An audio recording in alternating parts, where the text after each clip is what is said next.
Welcome in once again. The Ballpark Digest Broadcaster Chat strikes back. I'm Jesse Goldberg-Strassler. I'm joined by Kevin Reichard of Ballpark Digest and Mick Gillispie. Mick, good to see you.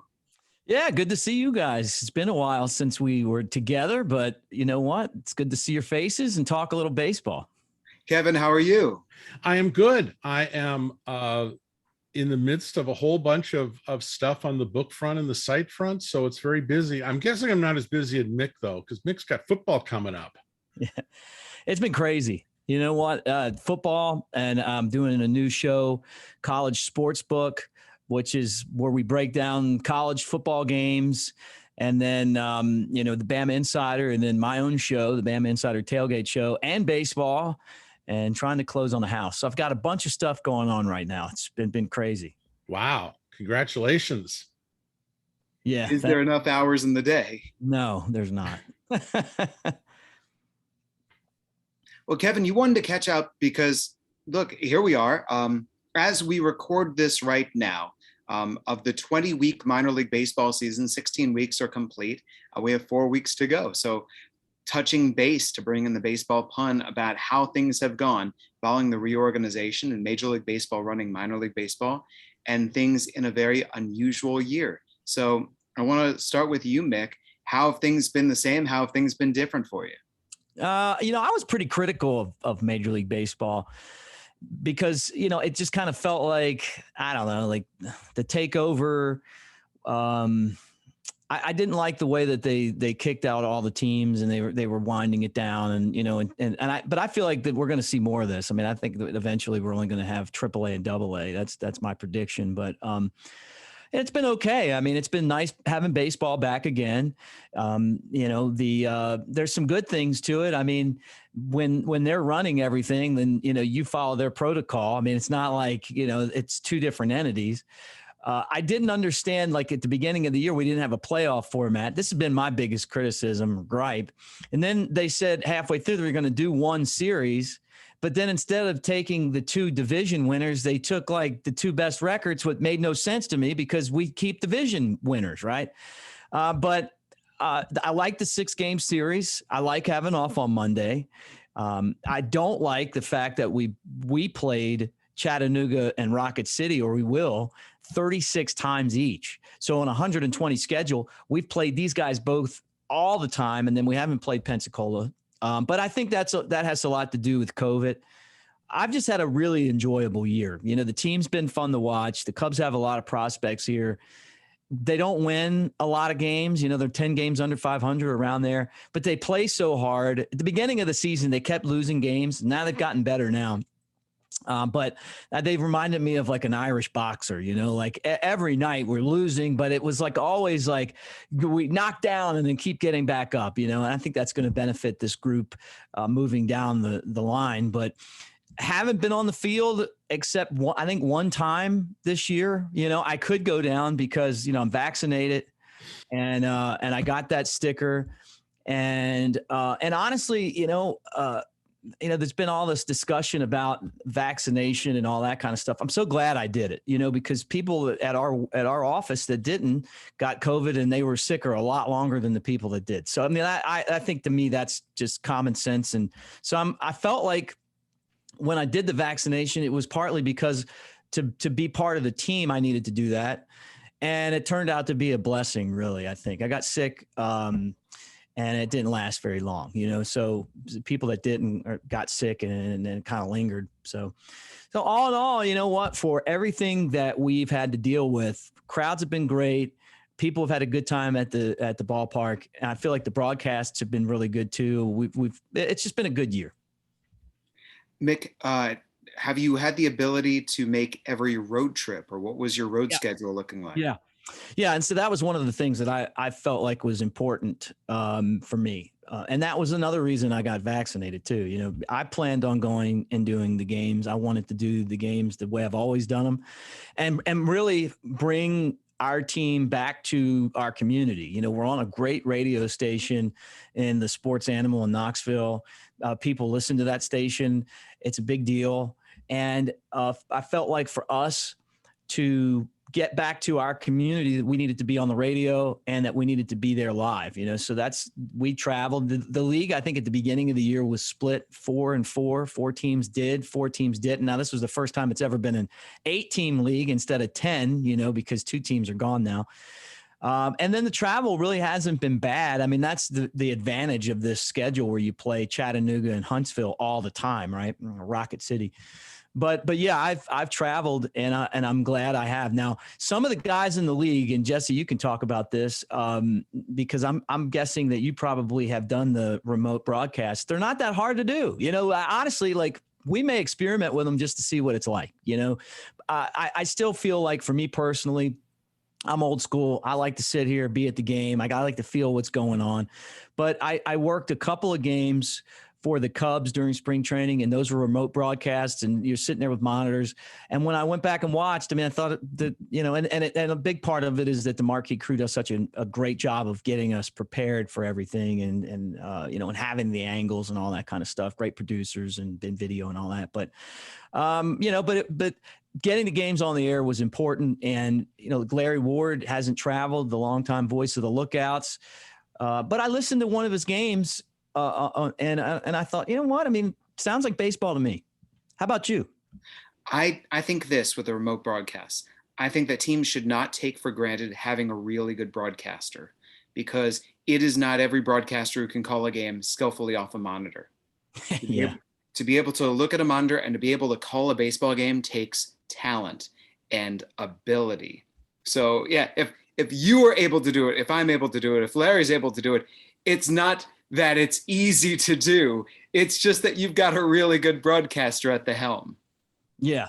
Yeah. I mean, I agree with that too. I mean, we would do games in Jackson, which isn't a place anymore in the league, and there would be 30 people there. And the hardest thing was to broadcast those games with 30 people there, and then going into a studio or wherever you do these games from and broadcasting by yourself is so difficult. You have to be good and prepared, and have a lot of different things to kind of go from one, because if you stop talking then it's not like you just have a crowd mic out there. Although I've heard from people and our friends that you're the guy to talk to if you need crowd noise. Yeah, I'm the guy. I've been hooking up people at every single level with whatever crowd noise that they need. I think this too. So I did not make the first 2 road trips of the year. We were not allowed in our league, in our division. None of the broadcasters were allowed to travel initially.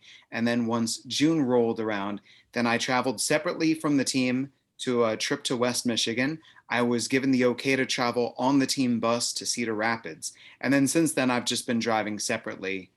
It just has made more sense to take my car. Working with an entirely new organization this year, with the Lansing Lugnuts switching from the Toronto Blue Jays to the Oakland Athletics. Yeah. Difficulty at the start of the year was building trust and building that relationship with coaches, players, rovers, everybody who I don't know them and they don't know me. And I'm trying to tell the story of these players and who are they and where are they coming from. We've missed all of last year. I'm trying to figure out who they are, what their future is, what they bring to the table. So I'm doing my Zoom interviews and just trying to, the first series of the season, Mick, I was so intimidated by all the protocols. We went entirely paperless. And so there were no rosters delivered to the coaching staffs. There were no box scores. There were no stat packs. And that changed really quick as I'm trying to figure out what can I convey to each of the coaching staffs. Let me get them stats, let me get them box scores, let me get them rosters, especially as more and more roster moves were made. Mm-hmm. But I feel like as the year has gone on, it's gotten easier and easier for me to understand what I can do and who they are that I'm broadcasting for. Yeah, I mean, and I think that's a good point too. I haven't had that experience in a long time. I mean, I've been with the Cubs longer than anyone else that I even work with, I would think. I mean, and I'm talking about players and staff. Like I'm been here since Jim Hendry, and we're past Theo and in the Jed, but it's been exciting. We got Jed Hoyer taking over for Theo, and I really believe he's going to do a good job. Theo won a World Series, and he did a lot of great things. but it was time for kind of a different direction. And you've seen that at the big league level with all the trades. I was worried. I mean, you can kind of, you know what I mean by this. I was worried that when the Cubs were contending, I never believed that they were for real, legitimate. You know, like I thought this is a team. I didn't think they were going to lose 11 straight, but I didn't think they would win a World Series. I didn't think the pitching was there. I mean, you got Hendricks, who's amazing. But besides that, you know, it was a big drop down. Loved having Jake Arrieta back, but, you know, things fell apart for him. Kyle Davies up and down, you know. And all of a sudden they lose 11 straight. Before that, I noticed a lot of scouts here with the Cubs, and I think they were really saying, hey, look, if we're around, we might trade some of these guys. And I didn't want that to happen because I want to see this organization succeed long term. And they had to make some tough decisions. I didn't want to see them get rid of those guys and then, you know, down the road, you know, they're stars with other teams, because I knew that there was talent here. And then all of a sudden it went the exact opposite direction, where we're trading guys right at the deadline. And that was heartbreaking too, because I was here when they came up and I love those guys. You know, they got us all a World Series ring, and they mean so much to the history of the Cubs and everything else. So it emotional, you know, seeing Chris Bryant and Javi Baez trade it was like a gut punch. And I knew it was probably the right thing to do for the organization, but it's so weird how 11 days or 11 games can make such a difference in an organization. But yeah, I haven't been through that where you got to meet all new people and no one knows who you are yet. It's pretty wild.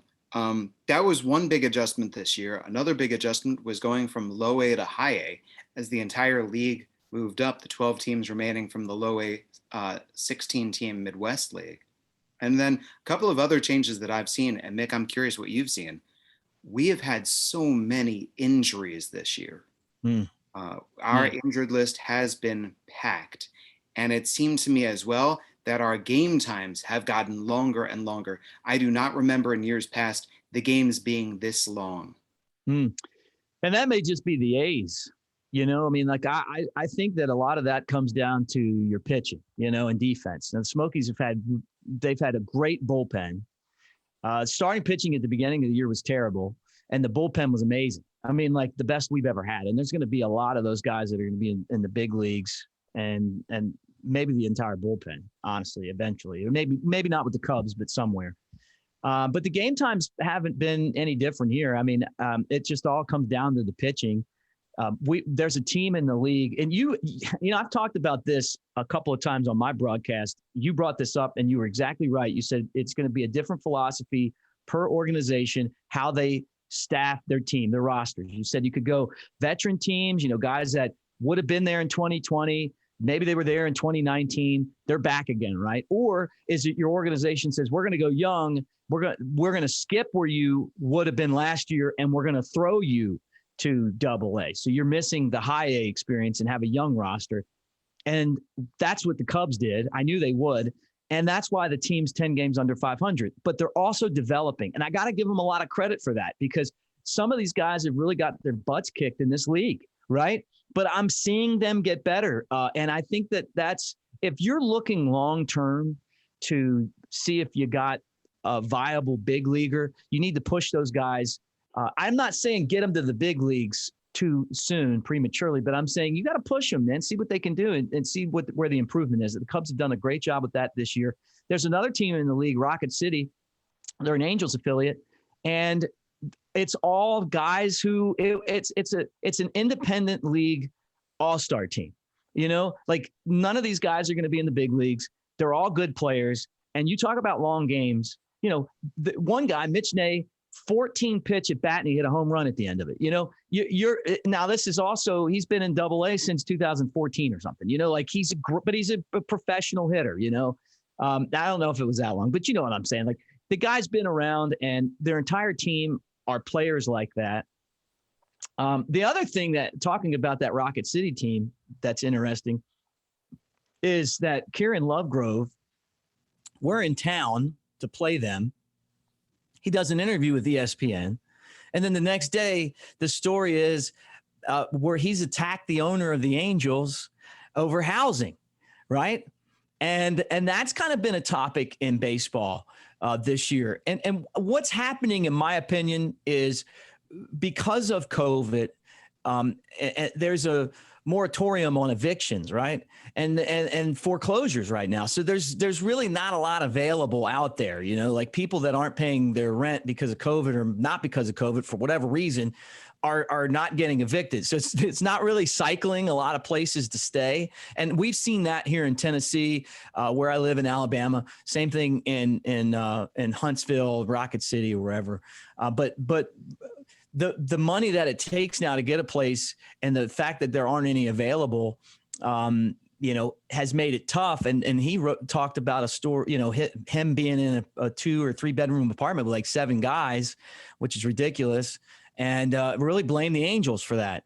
We were there when that happened. And I saw another story like that about Myrtle Beach, that the players, that they didn't have anywhere to stay. And it come to find out, after an agent ripped the Myrtle Beach and the Cubs, it was that they got the money. those guys wanted to, they had figured out that they could get a cheaper hotel because they were going to be on the road. And then they came back, and it's a tourist town, right? But long story short, that's kind of been a story this year, a topic. Yeah, I think a very major topic. I want to get back to that in a second. But Kevin, Mick and I have been talking for a while. Would you like to interject?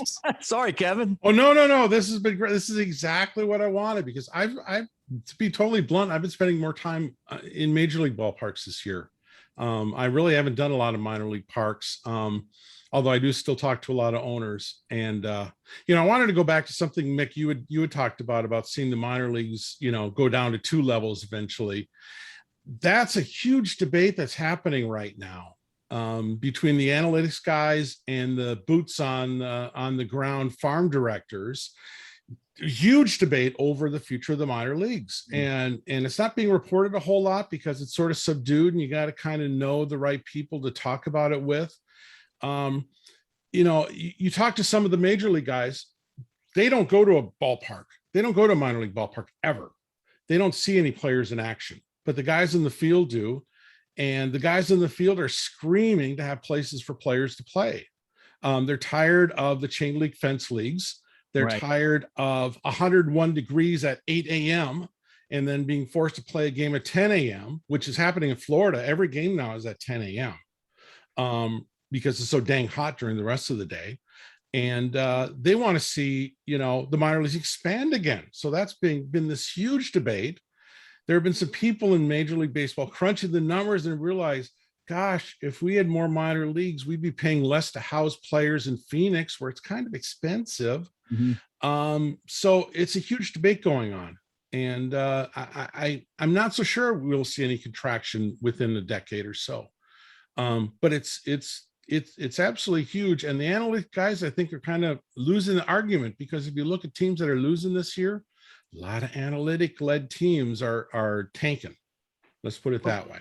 So I want to dig further into that, because I felt like when Moneyball came out, the book, then the movie, a lesson that a lot of people took from it was that the Athletic said, if this wasn't how we were already doing it, how should we do it? Right.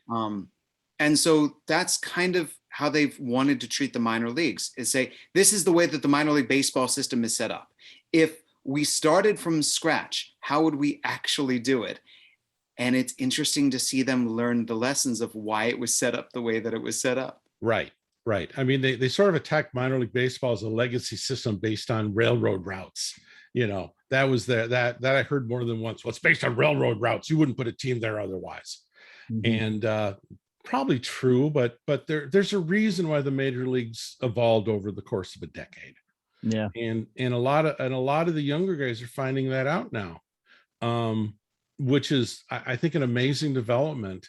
And that sort of goes back to something else. And I think both of you would agree with this, how much of the season has been improvised, how much of the season just made up as it's gone along. Now, have the two of you seen your next year's schedules yet?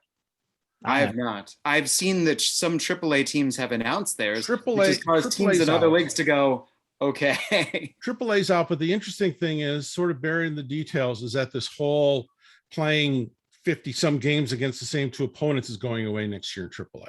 Good. Teams are going to be more on the road, and playing a more traditional schedule. And if you look at the spring training schedules, which, we just posted a spring training online, very traditional spring training schedule, 18 games at home, 18 on the road, at least 2 exhibition games, probably with the case of the Cubs up to 4, maybe even 6. So everyone's going to get their money's worth next spring. But the fact that we're seeing, and Mick, you've heard this too, I'm sure, about some front office people want to see spring training scaled back. They don't see it useful. But we had the revenge of the traditionalists this year, for next year, in terms of a very traditional spring training schedule. Yeah. Well, I mean, look at the amount of injuries that we had. And you're right, Jesse, you brought that up. We've dealt with that too. The Cubs have dealt with that at the big leagues as well. Been a lot of, and part of that is that there wasn't a baseball last year. Maybe it was that, spring training wasn't probably the same. I wasn't there, but I'm guessing that it was different this year. Everything else has been. And I hope you're right, Kevin. I hope you're right about the minor leagues and expanding. I read the story on Ballpark Digest about maybe the Pioneer League coming back, and it should. I still think they made a huge mistake by getting rid of those teams. And I think that Major League Baseball is. I think that for them to take the next step forward, and it could possibly be a great thing to have Major League Baseball running the minor leagues. A lot of look, the minor leagues in my league, they sat back and they let Mobile deteriorate. They let Huntsville deteriorate. Jackson deteriorate to the point where, organizations that had those affiliates in those cities hated it. And it wasn't fair, compared to what we do here in Tennessee and other places. Right. And minor league baseball refused to do anything about it. And I think that was, to me, one of the biggest reasons why this happened. If they would have been more responsible and a better partner, maybe we wouldn't be here.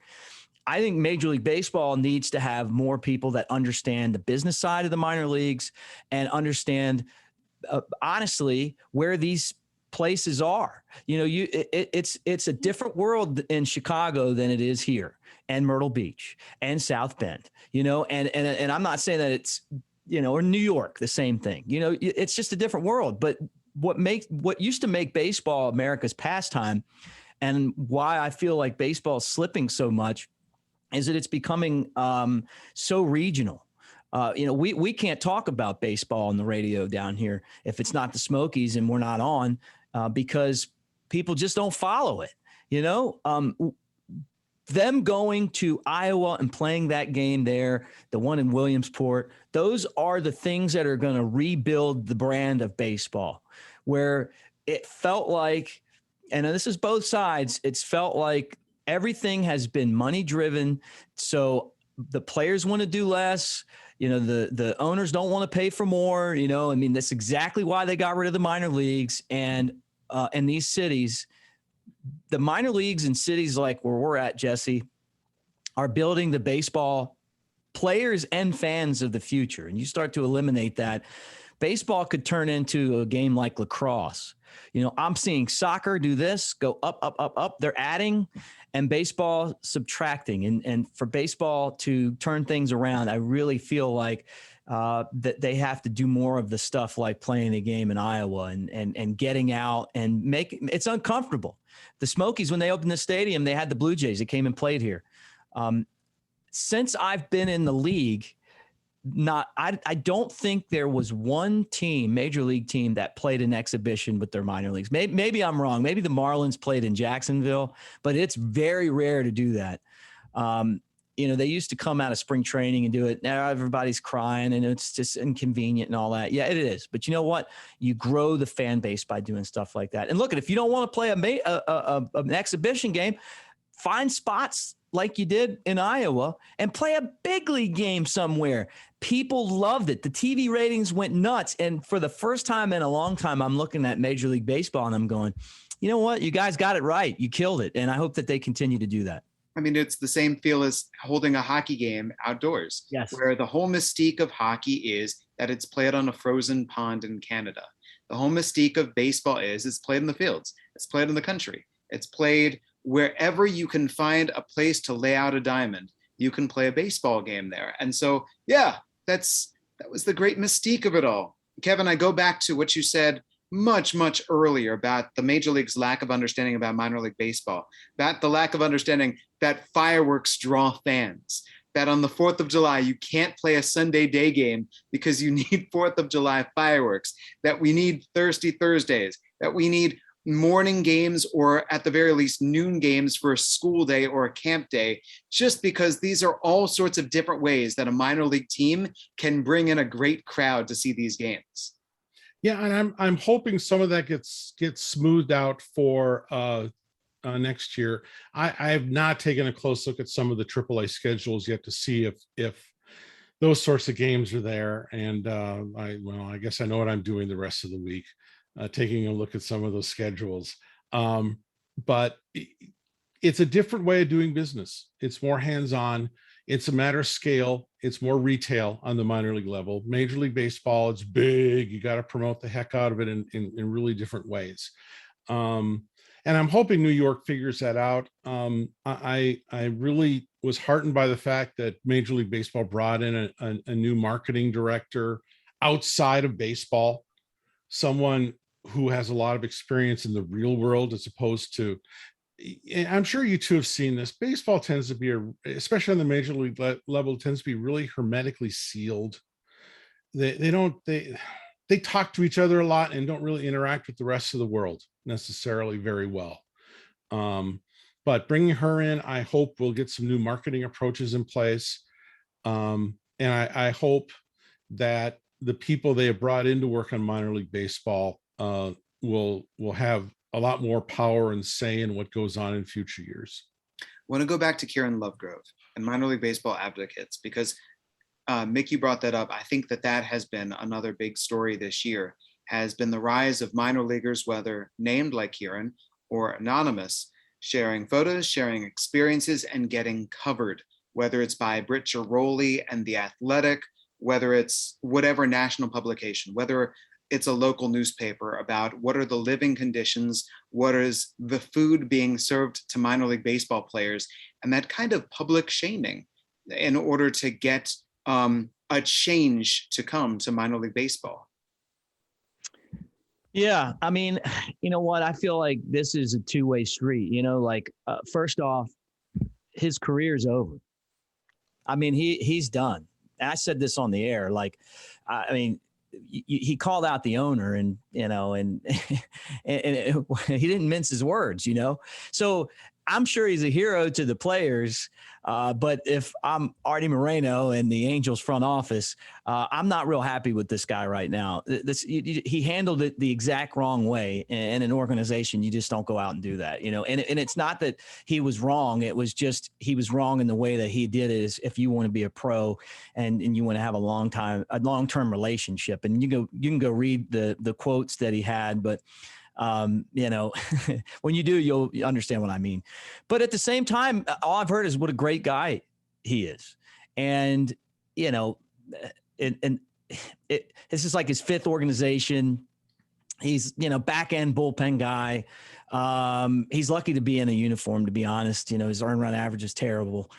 And the Angels are paying the price for having an entire team of these guys, that have been with all these different organizations. You get older, you get a little bit more bitter about things. Maybe, you're signing for less money because you really don't have a lot of value.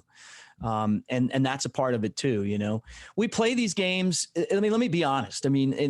We play these games for 4 or 5 people. That's kind of how it goes. But when you have a uniform on, you still have a chance. Crazier things have happened. I said, hey, none of the guys on Rocket City will make the big leagues. Well, that's not true, really. Somebody could. The odds are really small, but some of those guys are putting up numbers that are crazy, and maybe the Angels say, hey, you know what? Somebody got hurt. Let's give this guy a chance. But I just feel like the players know what they're getting into. Minor league baseball is kind of an internship, and if you don't want to do it, you can go make more money doing something else. That's my side of the, the ownership side of this. And we saw what happened the last time, all this stuff started coming up. Instead of just figuring out a way to, pay more money and keep everybody, we shut down 40 some teams, right? It's like, oh, you guys want more money? All right, well, we'll just have less teams, The other thing, and kind of throwing it on, because I feel like there's three, people that you could say are responsible. And that's the players' responsibility, the minor league players. The major league players make a ton of money. What if them and the owners got together and paid 0.5% to the minor leaguers and say, hey, you know what? I wouldn't be hitting my 500th home run, Miguel Cabrera, if I didn't play with all of these guys down here that are contributing. It is about 4 guys and I'm one of them, but you know what? I couldn't get to where I'm at, or I might not get to where I'm at if I didn't play in these games. And the disparity between the top and the bottom is way, way, way too low. And I feel like ownership, they're already paying in on this, but it's a partnership. The players and the owners are a partnership, and we're going to find out in the offseason what happens with this partnership when their deal's up, and hopefully they'll be able to work it out and we won't have a work stoppage. But, maybe the big league players could chip in, because it's not going to cost that much to make everyone's the player wise, to make their living conditions a lot better. And then, and then the owners, it's the same thing. It's like, hey, you're investing in this, but I look at what the Cubs do compared to what I read about the Angels, and the Cubs have a nutritionist. These guys don't need to go to Subway and buy food. I mean, honestly, the Cubs don't want them at Subway and McDonald's. They're giving them just top-notch food every day. And it used to not be like that. I mean, I remember when I first started in this league, we were in Huntsville one time, and the clubby put out like 5 Little Caesars pizzas for these guys. They were horrified at paying their $11 a day for this, and then over the years, the big league organization with the Cubs, and this was really a Tom Ricketts thing. Theo Epstein was the president, but Tom Ricketts invested in the minor leagues enough to give them the resources when the Tribune owned the team they didn't have, right? Where they could come in and have a nutritionist, and then they could make sure that not only do you have the person that cooks the food, but you go out and you get the best things for the players. The Cubs wanted a better facility here for the team, and the ownership here went and built it for them, right? And the Smokies probably are going to have a new stadium sometime soon, and that'll be a good spot. So, the ownership at the big league level, they also are responsible for this as well. But if all those parties got together, I think that this is a really easy thing to fix. I just don't know that. I guess the hardest thing to me would be for the big league players and their union to chip into the minor leagues. But I really feel like that they owe the minor league players a lot more than they're giving them. The union. They're the ones who refuse to represent the minor leaguers. Right. I hold them more responsible than the players themselves on an individual level. Yeah. And we're seeing the union, we talk about the labor agreement next year. We're seeing the union cozy up a lot with Major League Baseball, kind of quietly and stuff. Witness Tops. The players were in the center of that. This was not totally an MLB thing, although MLB was really shady in this, Fanatics came in with a great offer. Well, guess who owns a chunk of Fanatics? Major League Baseball. I mean, and I don't want to get into the whole Fanatics thing, but it's really irritating. And then to hear the players complain about treatment. Well, lobby the union to represent every player. I don't know, Kevin. I think we should probably get into the Fanatics thing, if that's how you feel. Yeah, I think so too. I've been covering this as well. This would be a good topic to kind of end on today, That's yes. Let's all raise our indignation levels and talk about. I do want to go back real quick before we get further into this, just to say that in certain areas with the minor league baseball players, I think we have seen changes for the better via what's happened this season. And I can say specifically, remember the anonymous photos of the Oakland Athletics post-game meals. And because of those anonymous photos, that changed the Oakland Athletics minor league post-game meals. Oh, good. So I think that, yeah. And the irony is Oakland's, on the top levels, Oakland has always stressed nutrition for AAA. I remember when they were in Nashville and they opened the ballpark as an A's affiliate, they had a spanking kitchen in there. And that was at the direct intercession of the A's. And similarly, the A's have a better clubhouse in Las Vegas than they do in Oakland, because the A's insisted on all the specs. So, I sort of felt bad for the A's getting grief for the lower league treatment, because organizationally, I think they know the importance of nutrition and treating the players well. It just doesn't follow through all the time. It changed things. And the difficulty at the minor league level is because there are certain things, whatever it might be, whether it's housing, whether it's food, whatever that case may be, when the news comes out from this minor league affiliate or that minor league affiliate, the spotlight falls upon that affiliate, especially locally. That's where the local spotlight is, but it goes right up to the top. And speaking of the Cubs too, that's why off season in Des Moines would be really important, because they're looking at a overhaul of that ballpark. Yeah. I'll be heading there shortly to talk to the city about it, because the city is really working hard with both iCubs and Chicago Cubs on that. And you're going to see a lot of changes there as well. About Fanatics, Kevin, the floor is yours. Oh man, I was in Phoenix a 3 weeks ago for the Diamondbacks. Went to a couple of games, one with someone pretty close to the front office and one on a press pass. And you look at the team store, it's such a typical Fanatics team store, limited merchandise, lack of imagination. I've never really been impressed with what the Fanatics people have done creatively. I think that teams that work harder on their own concessions do a much better job. I compare that to Milwaukee, and their team stores are filled with really great stuff. I mean, unusual stuff, out of the box merch. And then you walk the concourses, everyone's wearing Brewers merch, and you go to Diamondbacks games, everyone's wearing old Diamondbacks merch because they bought it 8 years ago when the team was good and have no reason to upgrade it now. And Fanatics has been leveraging it's leveraging its partners to get into places. But they're not fan driven despite the name. You look at, and I've seen their stuff in MLS stadiums too, which is, a scarf. Wow. How imaginative for soccer. You're offering a scarf. So to dump Topps, which is, been a loyal partner to Major League Baseball during really crappy times, by the way, over 75 years or so, and pushed the game, been devoted to the game, and to dump them for an organization that's just a corporate, gray suited, flannel wearing company. It just says money does talk in the end. Mick, soapbox is yours. Yeah. Whoo. I mean, I don't think Fanatics is sending you a gift box, Kevin.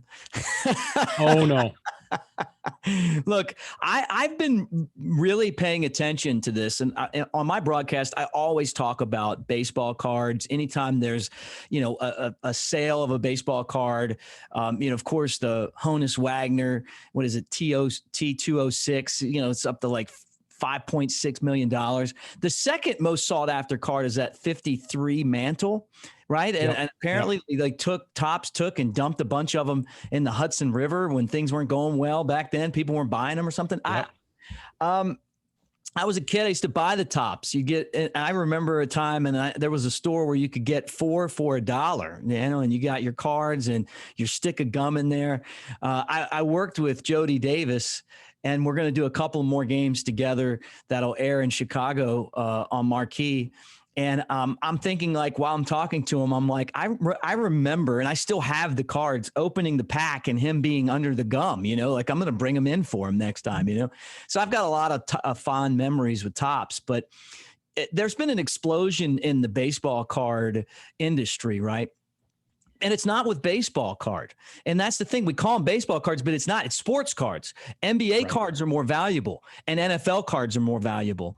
There's a company called Panini Prism, right? And these cards, you can't even buy the boxes right now. I don't know if that's a Topps company or not. I just don't know enough about it. But they have a lot of autographs in there and special editions. And so I would always wonder, like, the team, our team has a store and they sell cards. And if you ever see a box of them, they want them. Like, hey, just get them for us. We collect them, and, and they do different stuff with them. They're hard to get.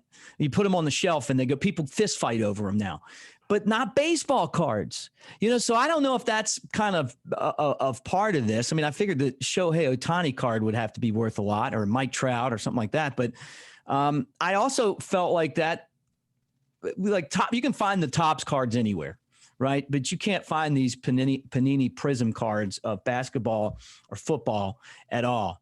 So maybe that's part of it. I don't know. I was kind of sad though. When I was a kid, it was like you could get Donruss and you could get Topps, right? And then Upper Deck. And now it's all these other companies. Oh, I don't understand like how Topps is like out of this. I mean, does this mean they can never make baseball cards again? Or, I mean, I'm so confused on like how all of this laid out, other than I read it. And I'm thinking, okay, well, there's always been more than one brand. So I guess I'm just, that's where I'm at. But I'll miss Topps if they're gone. Topps won't be able to use the logos, number one. And two, they have to reach individual player deals. They can't go through the union. Okay. So that's what it becomes a whole lot harder to do it. Yeah. And any card with the logo on it is inherently more valuable these days. Yeah. Yeah. Wow. What about you, Jesse? So I was an enormous collector, and now time has passed me by, and I worked in a baseball card shop all throughout my teens.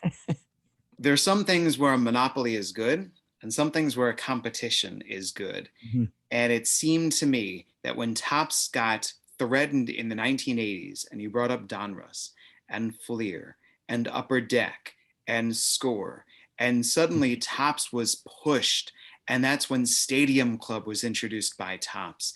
And then we had Bowman come back into things as the minor league and the big prospect set. And then there were premier sets, so like a Fleer Flare or Fleer Ultra, at the same time that we had the sets for anybody to get. So the lower priced for the kids, the higher priced for the collectors. So you could have whether it was a Bowman's Best or a Bowman's Chrome, at the same time you could still collect whatever you wanted. It was the different tiers of collecting, and I loved it with all of these companies going at it. But unfortunately, it flooded the market, and way, way, way too many were produced. And then all these companies shut down, and there was Topps, the sole survivor at the end of it. And this is now the changing of the guard. And I agree with Kevin. Like, I don't see how this pushes baseball cards into a positive direction. I don't see how this encourages card collecting. I think this encourages the business in all likelihood, and the industry and all of those big money collectors. But I could draw a direct line to parallel this with, Mick, as we've talked about, the potential losing of baseball fans. When you don't have teams for fans to go to see them, for kids to go to see that team play. If baseball cards are not an accessible thing for little kids growing up, that's something that helps to create a fan. The whole ability to open up a pack and to get your favorite players, or to go to a card show, or to go to a card shop and look for your players, their rookie cards, their autographs, whatever it might be. I think that pushes the baseball card industry into a way where it does not actually enhance the game for anyone who does not treat it as their own money-making business. And if that's the way that they want to go, as we've seen that, yes, all of this is driven by money, I understand it, but I don't have to think that that's a positive development.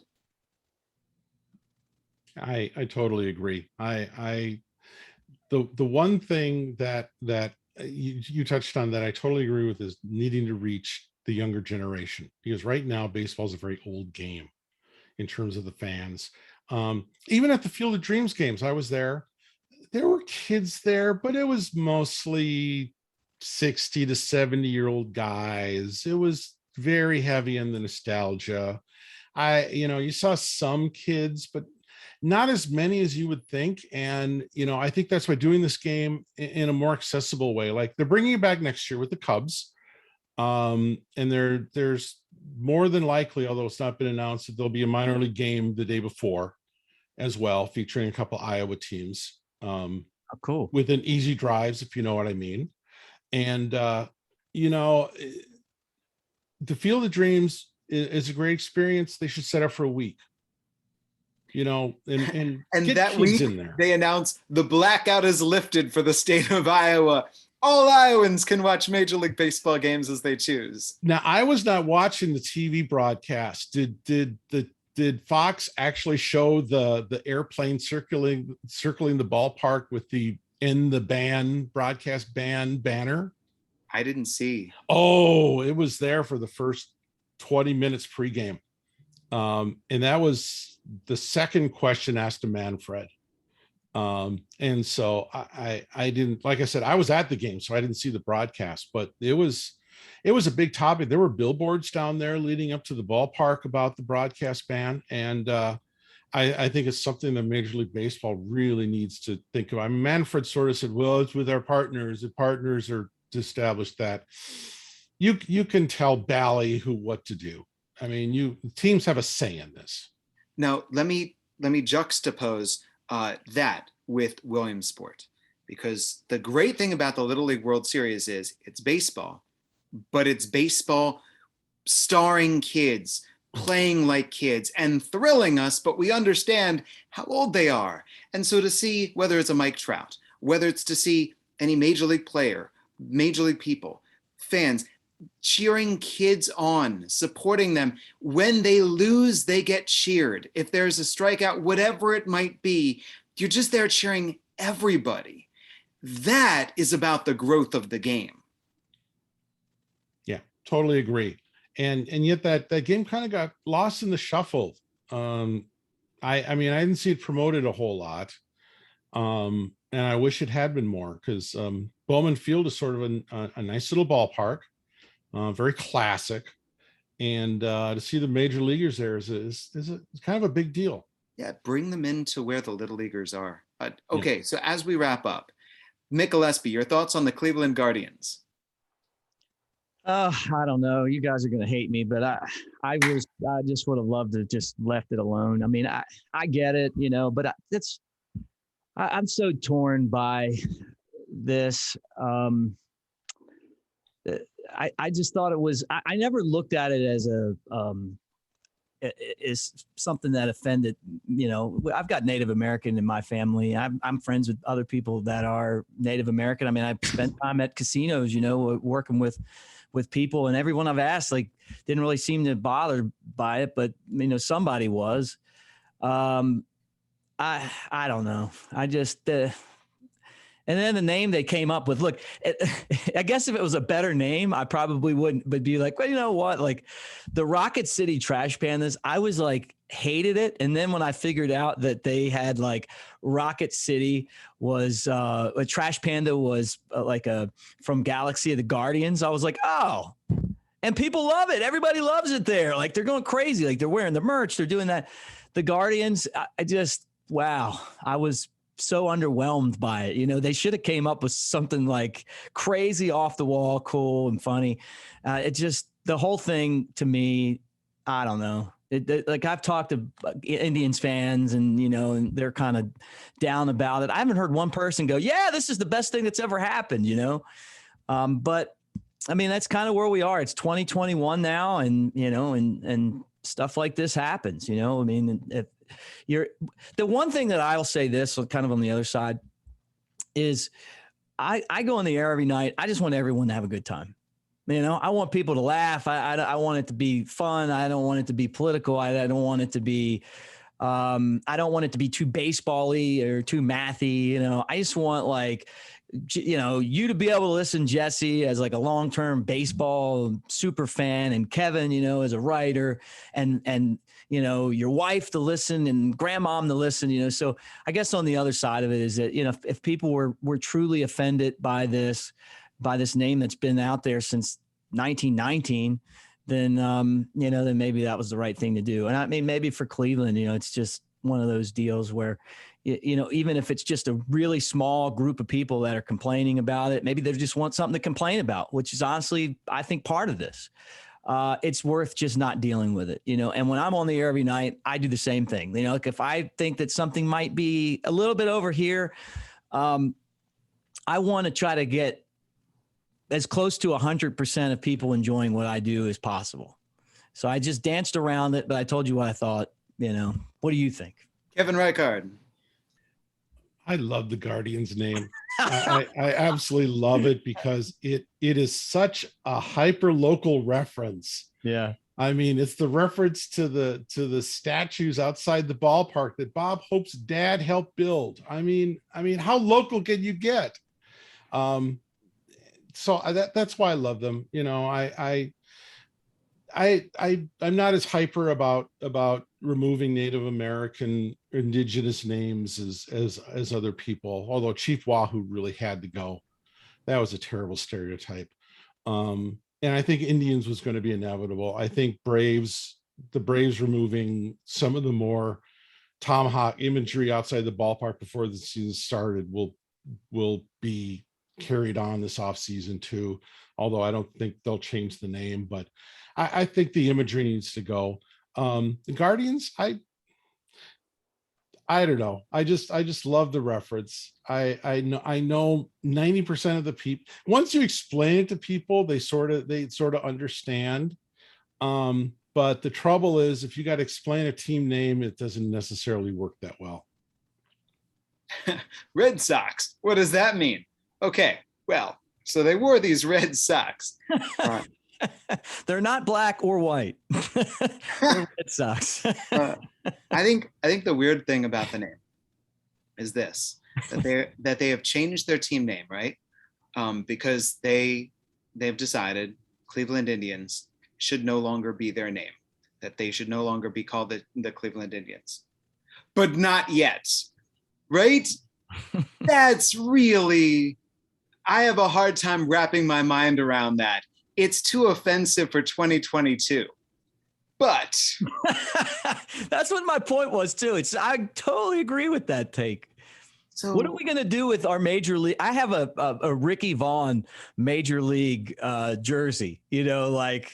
You know that as they start the movie Major League, they show the Guardian. I know. I thought that was cool. I thought that was the best part about the Guardians, that they were actually in the movie, but I don't know. Is that movie we going to be allowed to watch that movie? I mean, yes. What? Well, it's no Song of the South, so I think we're going to be safe watching it. Yeah, I'm an enormous Washington football team fan. I think it's not a great look that they're playing as the football team for a second year in a row. But on the other hand, they said, and they had pressure put upon them by an enormously weighty sponsor in order to do this. So the reason why they changed the name, why they stripped the name, was not the owner's choosing. But when they stripped the name disappeared like that. And all imagery disappeared like that. And Cleveland, it's the exact opposite. We're going to change the name. It's going to happen later. All right, let's go Cleveland Indians. It's so, I don't know, discordant to me, if that's maybe the wrong word. Yeah, I'm wondering. Now, should Washington have a new name? I mean, look at soccer. Austin FC. It's all city names. Why not Washington FC? Well, that said, I mean, Kevin, you know as well as I do, all of these team names began as the team. You were Boston, you were Philadelphia, you were Baltimore, and then whatever nickname was fixed upon you, it was usually by the newspaper, or who knows who it might have been. Oh, they wear striped socks. Let's call them the Tigers. Oh, they've got some tall guys. Let's call them the Giants. Oh, they stole a player from Philadelphia. They pirated him. Let's call them the Pirates. There was just the Pittsburgh Baseball Club, the Pittsburgh Alleghenies, or whoever it might be. Yeah. So that name just kind of arose organically. You didn't look at them and you went, the jumbo shrimp. What do we think about this? I know, but as much as I always hate those names at the beginning, like I think I was on here hating the Rocket City Trash Pandas. I was wrong. It's a great name. It's a perfect name. It fits that city. They love it there. Like, I've been there. You know what? We play them 36 times. I've seen the Rocket City Trash Pandas. We're going, as a matter of fact, we're on our way there now. You know, I can play Chattanooga and then go there. Why not? Right. No, I was wrong. Like, I was like, what if they were the Rock City somethings, in Riff or something in there was the Hardware City Rockettes that I remember growing up seeing in the minors. Yeah, they could have totally just made such an impact with the name. They could have been the first big league team to just kind of blow everyone away with some crazy name, and then they would have seen that people would have gone nuts for it. They'd have gotten more fans, and we wouldn't be talking about the Indians name. We would be talking about this cool new name that they came up with. Although I'm glad I met you, Kevin, today, because you're the first person that I've heard say, I love it. It's cool. And what you say is true. I mean, it's something in that area, it'd be like being the blue crabs, for where we're from, Jesse, right. Or the Old Bay, here come the Old Bay blue crabs, like something like that, so I get that part of it too. But in this day and age, like, just kind of seeing in this league, the newer teams and the names that they've come up with in the minor leagues, like, if you're trying to sell merchandise and build fans, kind of being off the wall works. Montgomery Biscuits, baby. Mm-hmm. Yeah. On that note, shall we wrap things up? Yes. Kevin, I didn't know if you were going to ask for suddenly a term. The Football Thesaurus is getting re-released with a different cover. So that's coming up in September. There will be a new cover, the re-released Football Thesaurus. And so the term that I wanted to share with you two that I love as a football term is alligator arms. When that wide receiver going across the middle, the pass is coming their way, and suddenly here's the safety waiting on them, and those arms get short in a hurry. He alligator armed it. I love that. It's perfectly descriptive. Yeah. The book's available for pre-order, by the way. It's here. Your copies will be to you in like 5 days. Right. It's all printed, all set to go. Buy early and you get an autographed book plate. Those are on the way too for Jesse to sign. So, speaking of collectibles, everyone wants things signed now. I've never run across so many requests for signatures for books in the decade now that I've been doing it. I'll sign my book. I'll sign A Tale of Two Cities. I'll sign the Websters. Let's go. From Mick Gillispie, Kevin Reichard. Mick, any final thoughts? Hey, it's great seeing you guys. This was a lot of fun. I appreciate all of those hard times when we were trying to get through COVID. And this was the one thing I had to look forward to for a while. This and my beer show. It's nice to kind of have life as normal as it can be for what we're dealing with right now. But I was looking forward to hanging out with you guys today, and it was a lot of fun. It was great. Kevin Reichard, final thought. It was great. So happy that we look to be approaching normal again. By the time this comes out, this will be a week ago, but the summer collegiate numbers are out. Attendance. Cape Cod League led every summer collegiate league in attendance, which says to me things are kind of back. Good. For Kevin Reichard and Mick Gillispie, I'm Jesse Goldberg-Strassler. This has been the Ballpark Digest Broadcaster Chat.